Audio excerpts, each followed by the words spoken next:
Instagram going live. Got this little podcast here. You won't be able to see the interviewer, but I have it zoomed on me.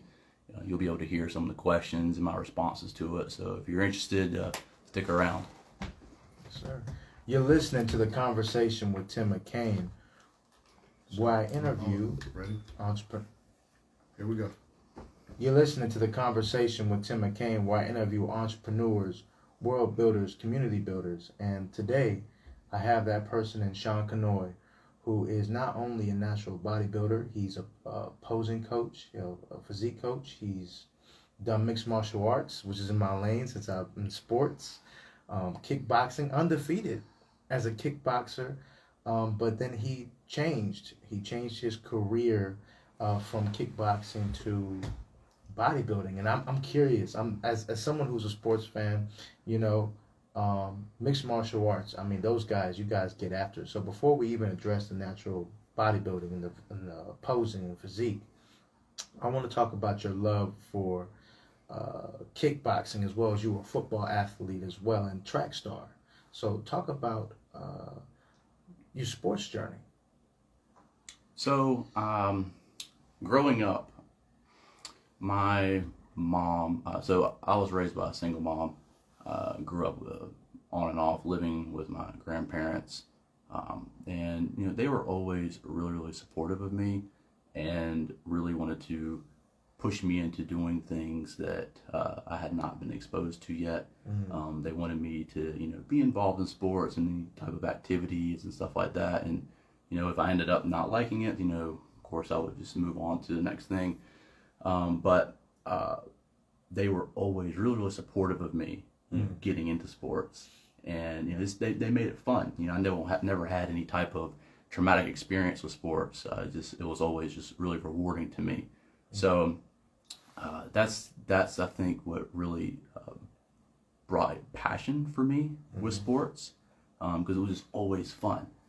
And my first I guess athletic thing that I did, my mom put me in Taekwondo when I was 6 years old, and that was pretty cool. And I'd always liked doing watching fighting and stuff like that. I was a really big Dragon Ball Z fan, and like Bruce Lee and stuff like that. So it was really cool getting into that. But I was actually the youngest one in the class, and the smallest, of course. So interesting. Yeah, and so that always, drove me to want to get better, of course, because I wasn't the best one. And, from there, I experimented with other things. I got into, I played football, I ran track, and then my junior year, I got into some boxing. Not kickboxing, but boxing. Yeah. Played around with that a little bit, and then ended up doing Muay Thai kickboxing later on, and actually didn't have my first official sanctioned fight until right after high school, and I actually got my nose broke the very first fight. Yeah, but and that was actually American style kickboxing that I fought. It was not Muay Thai.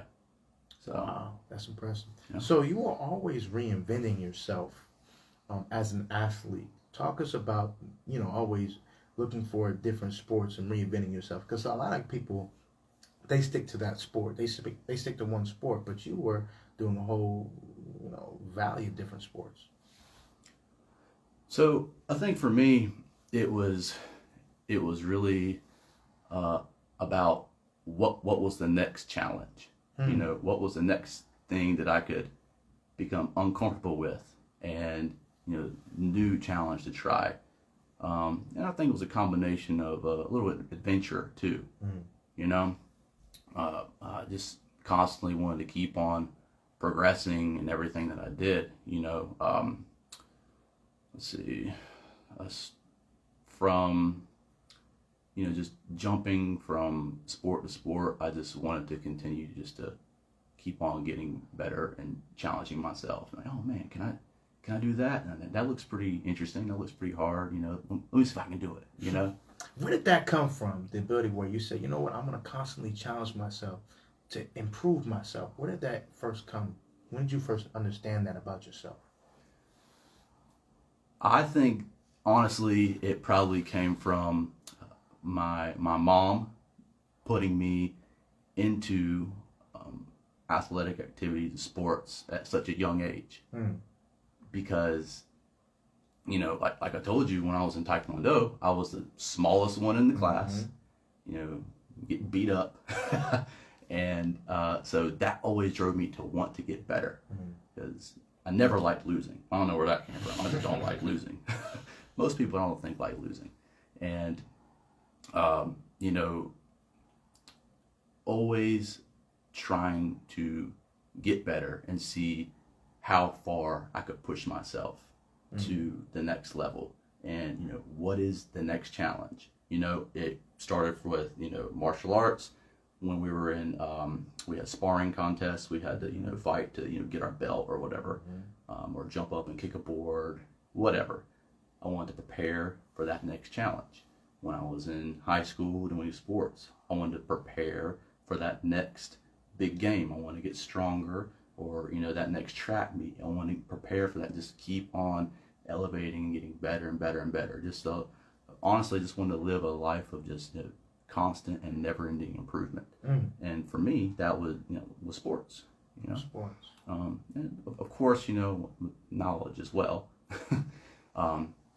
But yeah, I think just starting out at such a young age and just being surrounded by a lot of people that were better than me, I think that's probably what drove that competitive factor in me, because I always wanted to be better. And a lot of times, I surrounded myself with people who were bigger than me, older than me, and whatnot. So they were always better than me. So just always, I was never good enough, So, and I liked that. It wasn't a bad experience for me. I was like, all right, cool, I want to get better. One day I'm going to beat you. One day I'm going to beat you, So it was pretty cool.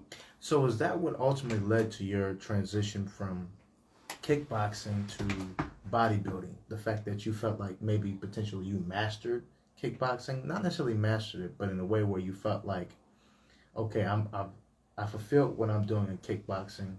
Now I want to go to my next thing, the next challenge, which is bodybuilding. So, the master part of that question, absolutely not. I did not master kickboxing. There are far better fighters out there than I am. For me, I had done it for a while, and it honestly, it just kind of got old for me, and I was also, so towards the end of, kickboxing, my kickboxing journey, I was also dabbling in some modeling as well. So when I get into fitness or, fashion, whatever. And so I was signed up with an agency, and the agency actually had reached out to me, and I had a really big part that I had auditioned for. I got the part, and they called me and said, "Hey, Shaun, you got the part." It was a really high paying job too. Wow. And I was stoked, because I didn't have any good jobs, in terms of modeling. So it's a tough business. Yes, it is. It's very extremely multiple auditions. So they call me, let me know I got the part. When can I show up for my recording? And I was like, right now I got a black eye. And that might not do well. So that was definitely a big no-no. And at that point, I kind of realized that, okay, well, I can't keep doing this, because, that's where the money is. Right. I'm not getting paid to kickbox and get my nose broken and get black eyes. Although it was fun, I'm not getting paid for it. Modeling, could make a pretty penny. You can make some pretty good money in modeling. It makes sense. 2 + 2 = 4, right? Exactly. Wow. So I got out of that and got into a little bit of modeling, and then from there, I started to explore bodybuilding some, which was a whole new adventure. But rewind just a little bit. Before I'd actually got into bodybuilding, I was sort of against it. A lot of really. Yeah, now granted, I've always lifted weights. For since you were 14. right. Majority of my life, lifting weights, football and everything else. I've always been in shape, but in terms of bodybuilding and competing, going on stage and competing against people, I wasn't really big on that because I was under the impression that everybody that did it was in steroids. Exactly. And I'm like, look, I'm a natural athlete. I've never taken any steroids. I'm never going to take any steroids or anything of that nature. And so I don't really want any part of it. I'm not going to go out and compete. And I like winning. I'm not going to compete against people that are on steroids and just lose. Right. That's a lot of work to put in. So eventually, enough people told me, Shaun, you would do well. Just give it a try. Wow. So I was like, all right. It was actually my friend Chungi. He actually was the one who really pushed me over the ledge and told me to finally do it. So I did it, and it was a show actually. It was the North Carolina State Championships, and I ended up winning first place in the novice division, and I got third place in the open. So I qualified for nationals my first show, which was a huge confidence booster for me. Because I was like, okay, cool. Well, I just beat a lot of people that are not natural. On your first try? Exactly. So I was like, maybe I could have a future in this. Wow. A year later, I found out that there is a natural organization. And I was like, okay, well, if there's a natural organization, and I did pretty good against people that were not natural. Oh, not natural, yes. Then I might do pretty well at this one. I signed up for the show, and I won first place. I won the entire show. I won my pro card. That was in 2016 in Greensboro, North Carolina. That's amazing. And from there, it was all up from there. You know what? I want to talk to you about that because at the end of the day, it was about information or not knowing it. Like if you were to do a little bit of studying about bodybuilding, the ones that come to mind are the Arnold Schwarzeneggers, maybe the Ronnie Colemans, and if you really are into it, even at a distance, the guys like Jay Cutler. When you look at that and you say, hey, look, these guys, they're strong, they're powerful, but they're on roids. What kind of information would you give to the people who think, like you thought back in the day, that there are actually competitions where you don't necessarily have to do that to win? What would you tell them about actually finding new information and actually even presenting? I honestly don't even believe the media does a good enough job of presenting natural bodybuilding not natural bodybuilding athletes the same way they do steroid athletes. What are your thoughts on that? I think you're absolutely right, and this is a situation that I face every day almost because I told you I compete, or I coach a lot of physique competitors, and a lot like from all over the world they reach out to me for posing coaching, and that's one of the first things I ask them is what federation are you competing in? Is it a natural federation or is it one that does not test? Because the posing is different. So I know how to coach them both, but I want to know what type of posing I need to coach them to do. And if they tell me they're going to compete in a show that does not test for steroids and they're natural, I say, why? Why are you doing that? Do you like to win? Because I don't want to be negative, but you could win maybe, but odds are you're probably not if you're going against someone who is on steroids. Right. Let's be honest. So that's a very, very common thing, and I try to tell as many people as possible. And now the OCB, that's the federation I've competed in. They are. You won Coach of the Year in 2021, so congrats to you. I did, thank you.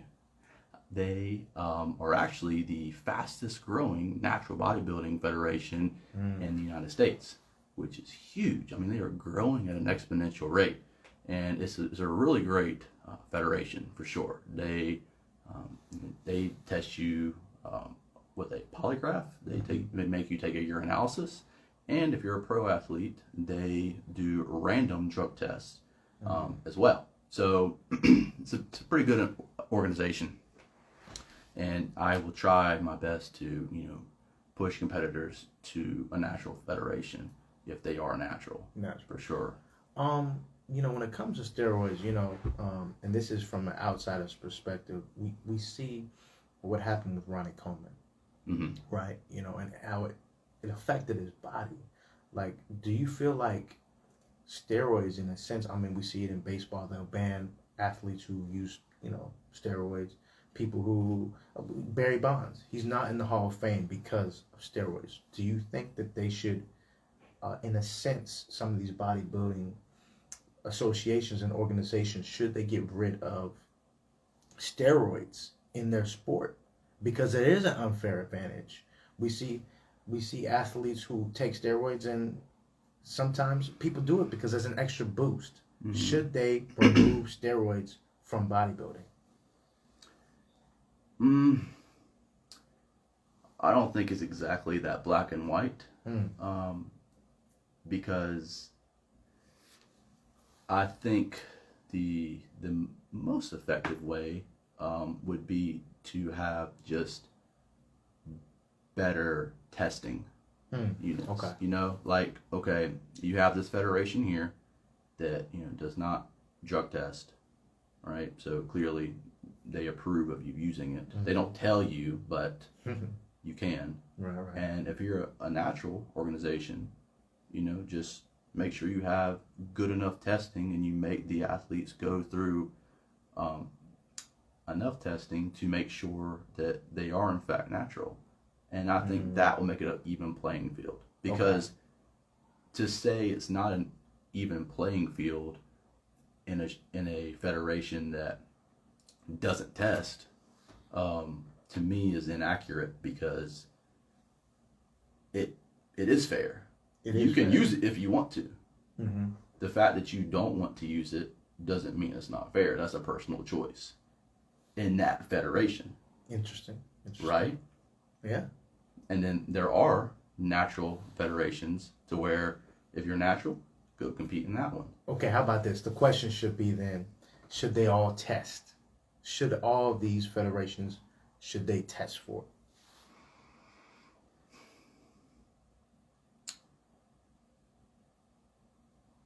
it?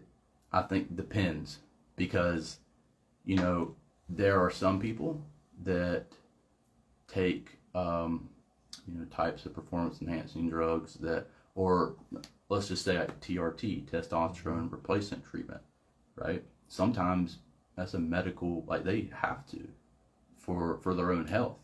Well, that would still give them an unfair advantage if they want to go compete in a bodybuilding competition. Got you. Okay. It would flag in a heartbeat. So I don't know, man. I honestly it's don't tough. know. It's a tough situation because, like, for me as a fan, as a sports fan, to me, Barry Bonds, a guy like Barry Bonds, should be in the Hall of Fame, even if he took steroids or not, just because of what he did on the field. I think, sometimes the greatest athletes, they've taken something. They've even Tom Brady. Look, he was deflating footballs. All of them. Bill Belichick was recording video, so it's like, sometimes in my opinion, I do think that blatant, like crazy off the wall stuff, but if we look at some of these organizations or whatever, there's a little bit of stuff happening, you know what I mean, in all of it. So yeah. I think at the end of the day, it's gotta be, hey, what's your performance like? Do people remember you on what you did? And to me, I look at that and I say, it should be okay, depending on, in my opinion, the view of the people. That's how I see it. At the end of the day, to me, if the people say, okay, this person, he took it, but what he did on the field was so incredible, let's put him in. Let's accept that. If the people say, no, we don't like that, we want more natural, then that's how it be. That's how it should be, in my opinion. Right. Because I feel like it's the people who give voice to, what I'm saying? To whether it be in sports and politics, it's about the people. Right. From my perspective. So I want to move off the steroids and cheating and stuff like that.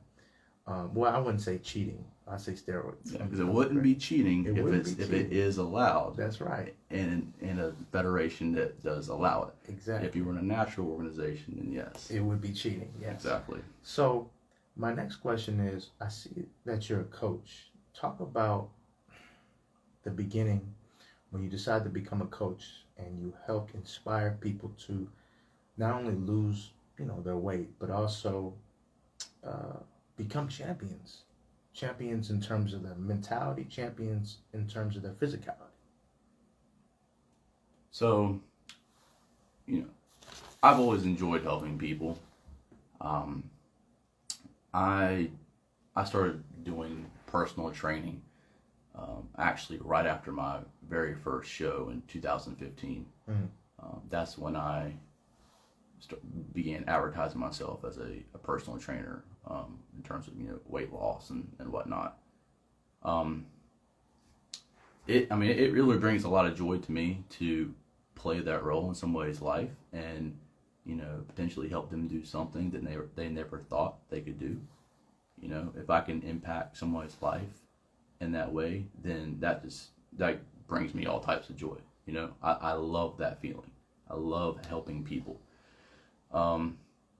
And from there, it kind of progressed to coaching bodybuilders, in terms of posing. I don't do like the prep or anything like that, like with their diet and stuff like that. I just do the posing for men's physique. And I actually just partnered with a good friend of mine, and he coaches another category of posing.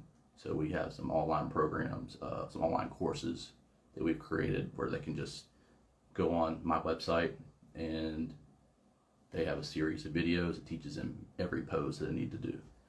That's good. But the posing coaching kind of just fell in my lap because I just so happened to be pretty decent at posing whenever I competed, and in my opinion at least, and some you're champions,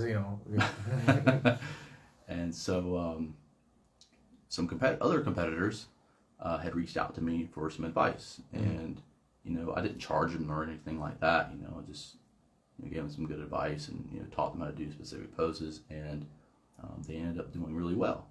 A lot of them started doing well, and so from there I was like, maybe I should actually advertise myself as a coach, because quite a few of these athletes are doing well. And then somebody had reached out to me that lived like an hour away, and clearly he didn't want to drive to me to coach him in person. So that was the first time I tried online posing. It was FaceTime, and it was difficult at first, learning how to word everything and tell them how to position themselves to look the most aesthetic as possible. But ended up getting pretty good at it, and as of today, I've coached close to 200 men's physique competitors in terms of posing online. So it's been pretty cool. Yeah. So now we just started with classic physique posing, and that's growing now. So on to the next adventure. You know what? What are some of the benefits and also some of the challenges of coaching? Benefits of coaching would definitely be the feeling of helping people improve and impacting someone's life. And a bodybuilding show, it's a really hard thing to do, and it's a lot of stuff to know. If you're a brand new competitor, that's so much information. It's overwhelming. And to have someone and to be that person to help someone walk through each step, take them by the hand and tell them how to do it, and then they're in the best shape of their life, and they go and do well at their show, they're never going to forget that. Yes, absolutely. It's amazing. Well, they say people never they never forget the way you made them feel. Yes, 100%. Right? So 100%. I like that. Challenges in coaching. I put a lot of pressure on myself because I want to make sure I'm doing my best for my clients. So I would say maybe that may be a potential challenge. Just, the fact of just putting that much pressure on myself to make sure I'm coaching well enough for them to do well. I hold myself to high standards in everything that I do. So like if they were to come third place, at a posing competition, you would internalize it and you'd be like, okay, what can I do next time to teach them better? Is that what you mean? If they did not, so there's a lot of different areas that you're judged on at bodybuilding shows, but if I feel like I didn't teach them well enough, then yeah, I would hold that for sure. I would hold that against myself, but that hasn't happened. That's good. Yeah. And third place is good too. I mean, there's bodybuilding is getting more and more competitive. I believe it. It's crazy, man. I believe it. As someone who's kind of followed bodybuilding, but more so in the Arnold Schwarzenegger, Ronnie Coleman route, does bodybuilding pay? That's what I want to know. I think people want to know, is bodybuilding something where they could just, leave their job and it's something that they can just potentially do, especially if they're great at it, good at it, like yourself? There's a lot of bodybuilders that have full-time jobs and they just train because the money is not in the bodybuilding, the winning the shows. You get paid. I think the highest natural bodybuilding show that I've seen, like in the OCB, was like $7,500. So that's good. Yeah. But at the same time, you're putting in a lot of money getting ready for the show too. The coaching, like if you're paying for coaching, your posing coaching, your workout plan, the food is god awful expensive. You're eating 6 to 7 meals a day. 7 days a week. That can get really expensive. Like? It's you get to a point to where your metabolism is so fast that you're craving every one of those meals. Man, that's the crazy part. You're actually burning fat as you're consuming all those meals. It's a pretty cool experience, but it's an expensive experience for sure. I'm telling you right now, if I did that right now, I'd come out 400 pounds. There's no way I could ever do something like that. So, what kind of training do you have to do to be able to eat 7-8 times a day? It's really about speeding up your metabolism. So if I'm off season and I'm not, getting ready for a show, there's no way I could eat 6 or 7 meals in a day. I'd be gagging. But if you're training regularly and, it's hard at first to consume the meals, but once you do that, you're doing your cardio and you're working out and you're staying consistent on your program, and your metabolism speeds up. And then those meals, they're just going straight to your muscles. Literally, I think it's the last show I competed in 2018. I was a week out from my show, and I'd had 3 low carb days. We were carb cycling. I had 3 low carb days, and then Friday was my high carb day, and my coach said, go get you a good cheat meal. And I was able to eat 2 double cheeseburgers. Sounds good. And then 2 orders of fries. And I destroyed the whole thing. 30 minutes later, I was hungry. That's how crazy it was. That's crazy. And I woke up the next morning even leaner than I was before. Tell me how that works again. That's the science of bodybuilding. It was insane, man. I wish that could happen to me. I think I'll be all right if I could just eat 4 cheeseburgers and 4 fries and the next day come out lean. Now that I would appreciate. Yes. You can. It's possible, man. It's a process. It's a very complex process, but with consistency, you can achieve a lot of things. I believe that. So I want to transition to another question. So the pandemic has changed a lot of people's lives, including my own. Staying at your house, just eating, everything like that. I've gained 60 pounds. I've gained 60 pounds, crazy weight. What would you advise someone like an adult? We were kind of discussing this, off air. Um, but one of the things we talked about was that past 25, the brain kind of like, not saying that it stays in that same age, but it kind of is biased. It stays in the same mind frame of like, this is what I'm gonna do. So like for someone like myself, who loves the cheeseburgers, loves the pizzas, loves the hot dogs, what would you tell somebody like myself who's so used to, the consistency of not eating good? What would you tell them about losing weight, about having the right type of body? Because that will affect you. Even though in your 20s, you still somewhat can move around, but that stuff's going to affect you in your 40s, 50s, and 60s if you even live that long based on what you eat. Mm-hmm. Well, I think the first thing is, recognizing that, you do in fact need to change. And that's the first thing. Like Alcohol Anonymous, recognize and know you have a problem. I have a problem. Mm-hmm. And second of all is seeking the education to do it. I'm a big fan of quotes, and one quote that's really stuck with me is that there's no change without a change of routine. Right? You got to change the routine. So you got to recognize that you don't know what you don't know. So education will be a top priority. Seek out and find someone who is educated in that. If I were in that position, if I was overweight and I wanted to change, I would try to find the fittest person I could find. I'd find him and I'd hang out with him, and I'd be like, hey, what are you doing? Like, what do you do? What do you eat? How many days a week do you work out? You hang out with people that are, have what you want. And ultimately, you're going to get that, or at least a percentage of it, right?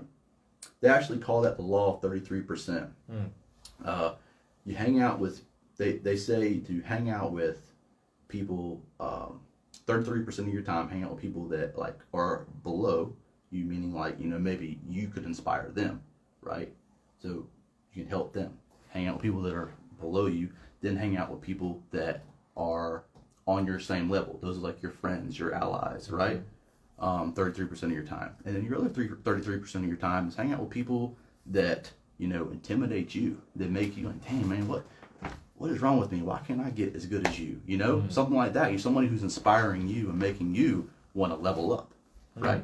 So, hanging out with people that have something that you want, or making results that you want to have, hang out with them, and you're going to learn a lot from them, and you're going to get, you might not get everything they have, but you can get, a lot closer than where you were before.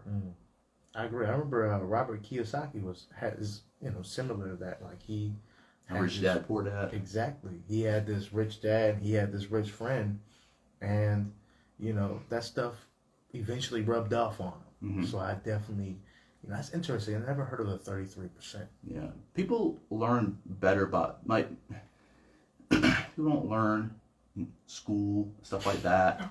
It's mentorship. It's surrounding yourself with people that are better than you in whatever area you're trying to improve in. People learn by osmosis. You're around those people, you're gonna catch on some of those characteristics or those traits. It's amazing. So I want to talk about, for me as a sports reporter, I'm a reporter, but I'm a sports reporter as well. I really like to get inside the mind of an athlete, the mentality of it, not just the physicality, but the mental mindset of like pushing yourself, but also understanding technique and flow and all those types of things. So in terms of the mind of a bodybuilder, what does he or she need to know about oneself to become great? And when they're in the midst of training, what mentally are you going through to prepare yourself for your shows? Well, I think it really depends on the person and what motivates them. I think it comes in different phases because, all right, if you're talking about a bodybuilder and they're, 15 weeks out from a show, and then they're 8 weeks out from a show, the closer they get to the show, maybe the more focused they're going to be getting, because that that show date is approaching. It's getting closer and closer and closer. And I think you really just need to be able to dig deep within yourself and find out what motivates you and stick with that. And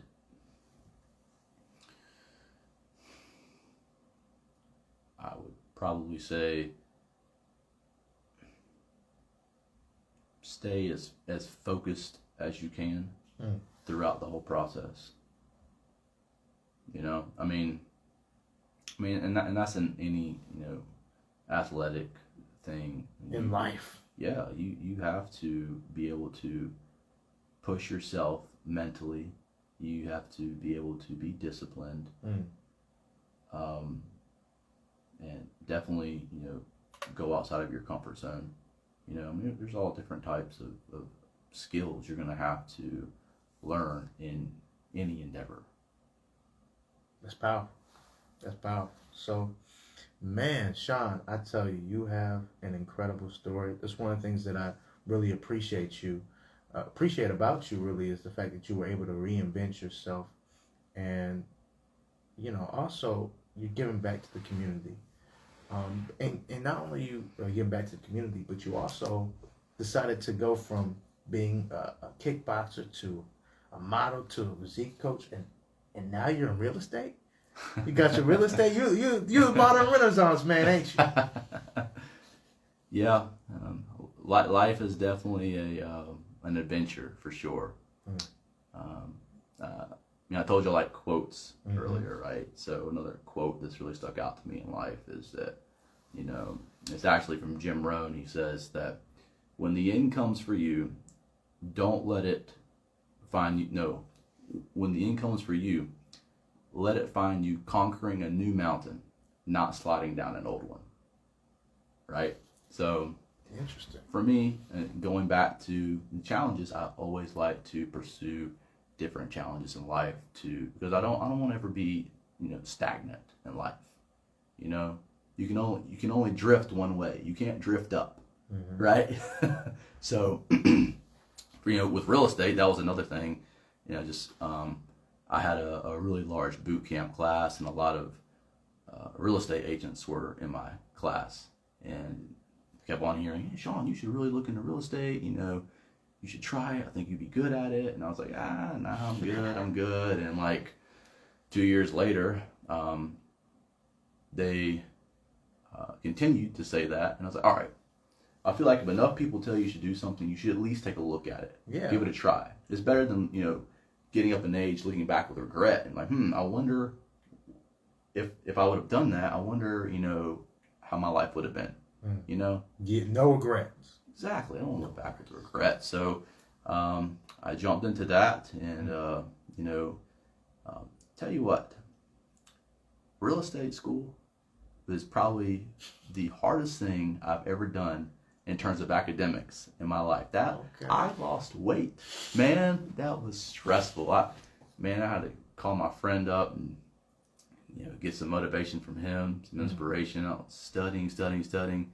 But I passed the test the first time. And it's amazing, man. Apparently that's rare. But man, and now that I'm in real estate, it's been great, man. It's been great, you know, being able to help people buy and sell their homes. It's a great experience. That's amazing.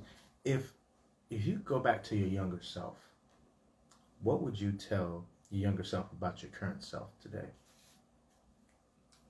About my current self? Yes. Or what I would do? Both.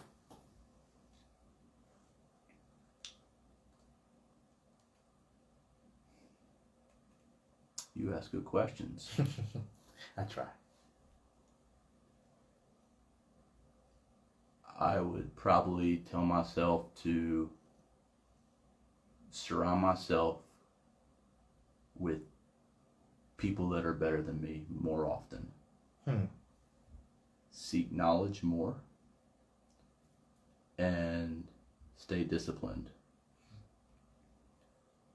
Because with great discipline comes great with reward. And what would I say about myself? Like, give me an example. Well, you say, hey, look, this is who you become. Okay. Yeah, this is who you become. Just in case there was any doubt, which I doubt there was any doubt of who you would become when you were younger self. But if there was ever a time period where you doubted yourself, like when you first came out, when you said you were the youngest one, in the group, and you proved yourself, like, what would you tell to that kid who was in the beginning trying to figure himself out, trying to, where he first found out, hey, look, I want to compete. That time, that Shaun, when he first said, okay, I want to do this so that I can be not only like the rest of them, but maybe even better. What would you tell that kid? Hard work pays off. Mm.